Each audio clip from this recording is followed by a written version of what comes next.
Hello everyone, myself Durgeshwari Kalal, working as an assistant professor at R.C. Patel Institute of Pharmaceutical Education and Research, Shirpur, working as an assistant professor at Pharmaceutical Chemistry Department. Today, my topic of discussion is pharmaceutical product in the water, a global concern.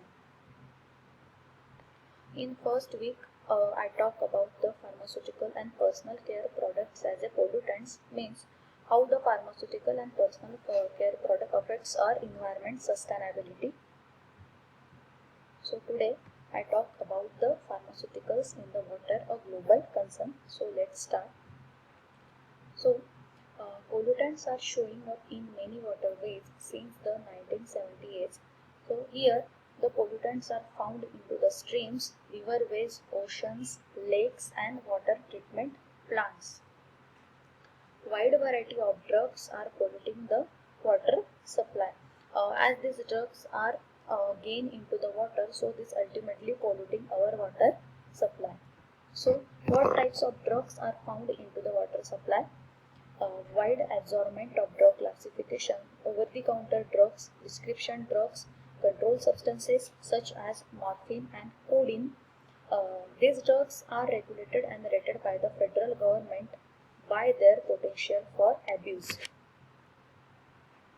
Pharmaceutical water pollutants. These include drugs such as seizure medications, birth control pills such as hormones, estrogen replacement, antidepressants such as Paxil, Prozac, chemotherapeutics, and antibiotics.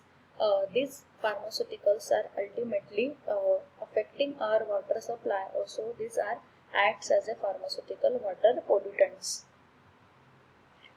So, what are the other pharmaceutical pollutants which affecting our environment or water supply? This includes the shampoo, lotion, caffeine, nicotine, fragrances, cosmetics, sunscreen and diagnostic agents such as X-ray contrast. So, from where these drugs are actually came from? These drugs came from the pharmaceutical industries or manufacturers, hospitals and medical facilities and household. In case of hospital, a standard practice of disposal is to flush medication down the toilet or pour down sink to prevent the drug seeking and behaviors. So in many cases, this standard practice is not done by many medical practitioners. So this ultimately came into our water supply.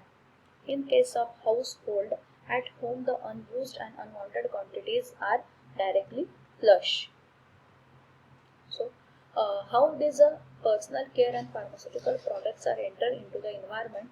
These are entered into the environment by means of showering, household cleaning, beverage consumption. These pharmaceutical and personal care products are washed down the drain, consumed, excreted, and then flushed down the toilet. How do they get into the water? Old medications are flushed down the toilet to the water treatment system. They are not completely filtered and then the metabolite of drug are returned to the legs and ultimately into the drinking water. So these old medications are flushed down to the toilet and again it's entered into the water treatment system. These are not completely filtered and then again the metabolite of these drugs are returned into the legs and ultimately into our drinking water. The drugs are dumped into the garbage and absorbed into the groundwater. Drugs are dumped into the garbage, or we can say that we dump the drugs directly into our dustbin. So these drugs are absorbed into the groundwater.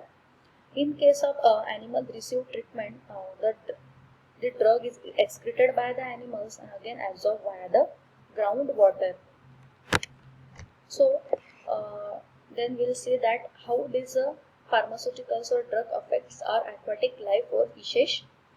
Research findings state that the sex steroids from the oral contraceptives and other similar chemicals can feminize male fish and change the behavior of either sex. So, these sex steroids which are liberated from the oral contraceptives are capable of feminizing the male fish and changing the behavior of their sex. A 3-year study in the UK found many final sewage influents contain the estrogenic hormones believed to be originate from woman urine, and the research was initiated after the discovery of male fish become partially feminized. So these are steroids or sex contraceptives. We can say that these are ultimately affecting our aquatic life or fishes. Female fish have developed male genital organs and skewed sex ratios in some aquatic populations, sexually abnormal parts that produce both eggs and sperms. So we can say that here our aquatic life is ultimately at the risk. Estrogen is mainly responsible for deforming the reproductive system of the fish. Fish are living in lake water with constant exposure and higher level of the chemicals. So what are the other wildlife which are mainly affected by the pharmaceuticals, such as the kidney failure in case of vultures, impaired reproduction in mussels, inhibited growth of algae, and bull shark tested positive for the antidepressant. So these pharmaceuticals or drugs are not only affecting the fishes, but it ultimately affecting the other wildlife. So how we can prevent this pharmaceutical and personal care product from entering into the environment? Direct disposal of unused drug. Government need to make a guide for nation on a safest way to dispose a drug, and again limit introduction of the personal care and pharmaceutical product into the environment. So by using these preventive measures, we can prevent our environment from the pharmaceuticals and personal care products which are acts as a pollutants. Thank you.